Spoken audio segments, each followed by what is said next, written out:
सो good morning everybody, myself Acharya Vishwendra, और आज एक वर्कशीट आपसे डिस्कस करूंगा डायमेंशंस वाले चैप्टर की। तो आइए स्टार्ट करते हैं। बहुत ही सिंपल से क्वेश्चन से स्टार्ट करेंगे। मान लीजिए मैं लिखता हूँ, पूछता हूँ आपसे कि what is dimension of velocity. तो वेलोसिटी का डायमेंशन होता है m0 l1 t-1। अब यहाँ पे कॉन्सेप्ट आता है, आपसे पूछते हैं डायमेंशन ऑफ वेलोसिटी इन मास। तो ये जो एक्सपोनेंट है उसको ही डायमेंशन कहा जाता है, तो ये 0 हो जाएगा। नेक्स्ट आपसे पूछता है dimension of velocity in length. तो लेंथ का जो पावर है वो 1 है, तो ये 1 हो जाएगा।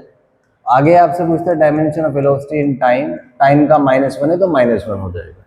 तो डायमेंशनल फॉर्मूला मतलब वो एक्सप्रेशन जो किसी फिजिकल क्वांटिटी को फंडामेंटल क्वांटिटीज से रिलेट करता है, और डायमेंशंस मतलब उन फिजिकल क्वांटिटीज के जो एक्सपोनेंट्स हैं उसको हम डायमेंशन कहते हैं। तो this is the concept of dimensional formula and dimensions. आइए इस पे कुछ क्वेश्चन सॉल्व करेंगे। नेक्स्ट प्रॉब्लम इज, आपसे पूछा डायमेंशन ऑफ एक्सेलरेशन। तो एक्सेलरेशन का डायमेंशन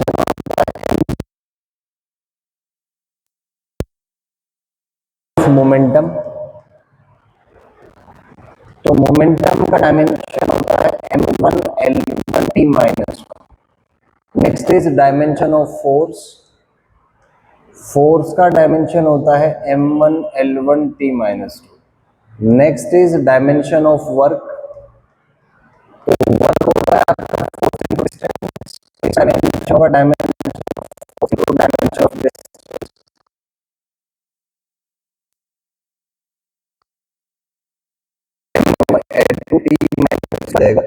सिमिलरली अगर हम बात करें टॉर्क के डायमेंशन की, वो भी आपका m1 l2 t-2 ही होता है। यदि बात करें एनर्जी के डायमेंशन की, तो वो भी आपका m1 l2 t-2 ही होता है। तो ये इनके डायमेंशन से। कुछ और एग्जांपल ले लेते हैं। नेक्स्ट आता है यहाँ पे इम्पल्स।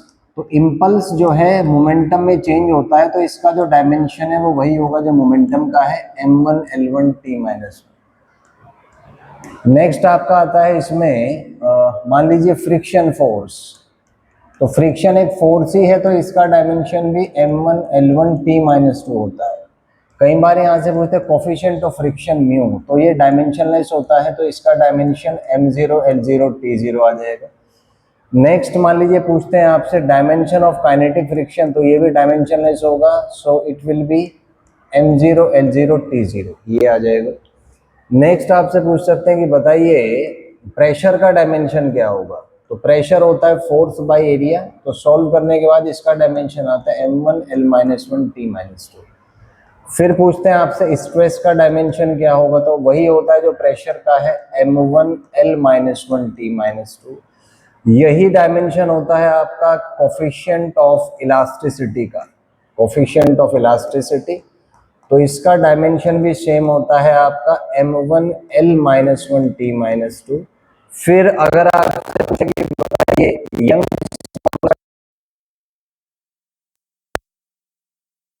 होगा एज m1 l-1 t-2। फिर आता है यहाँ पे आपका बल्क मॉडुलस। तो इसका डायमेंशन सेम होता है, बल्क मॉडुलस इसका डायमेंशन भी आपका सेम होगा, m1 l-1 t-2। फिर आपका आता है रिजिडिटी मॉड्यूलस थीटा। इसका डायमेंशन सेम होता है m1 l-1 t-2। फिर आपका आता है energy density which is energy per unit volume.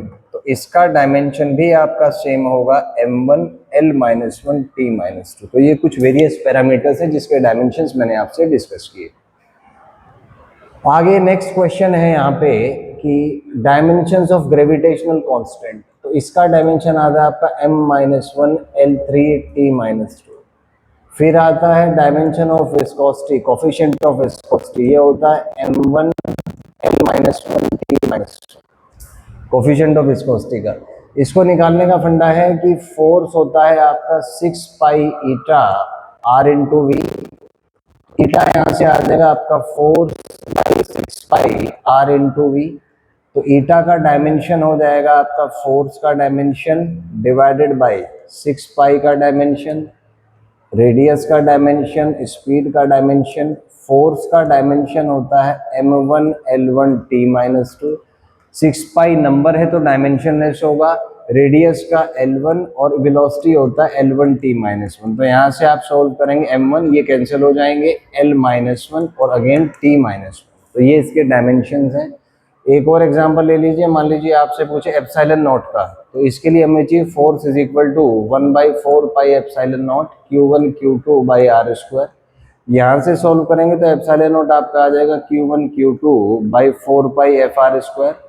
तो इसका जो डायमेंशन होगा वो होगा इनका डायमेंशन अपॉन इसका डायमेंशन। Q का होता है IT, तो I1 T1 यहाँ से, I1 T1 यहाँ से 4 पाई डायमेंशनलेस होगा।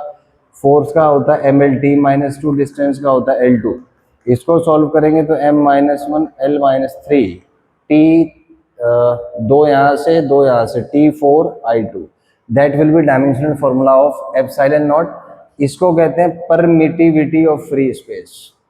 This is called permittivity of free space, या जिसको वैक्यूम भी कहा जाता है। तो इस तरीके से आप डिफरेंट क्वांटिटीज के डायमेंशंस कंपेयर कर सकते हैं।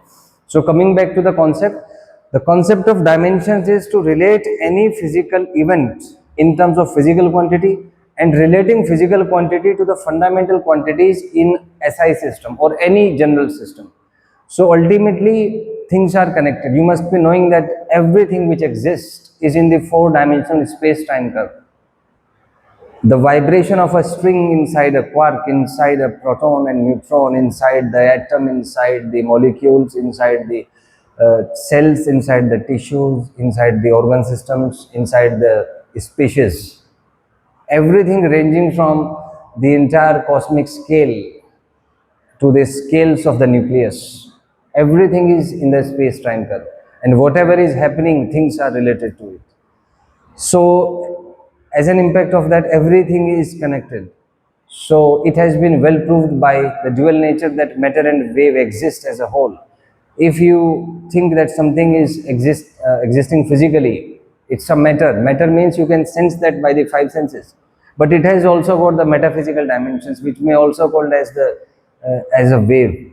And its existence has been proved by experiment, by Davison-Germer experiment. Electron behaved as a wave. So you can use electron, and it makes the beams.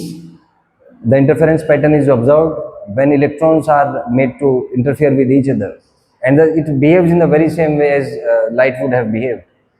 So there is a concept that everything is related, and that concept is very, you can say, very simply explained in terms of dimensions. That any event of the universe, ranging from the vibrational frequencies of the strings inside the quarks, inside the protons and neutrons inside the atom, to the expansion of the universe, everything can be related to only 9 physical quantities, or more precisely to 7 basic quantities and 2 supplementary quantities, as per SI system is concerned. So this is the beauty of dimensional analysis, that you can relate any event, any physical quantity, ranging from the nuclear scale to the cosmic scale.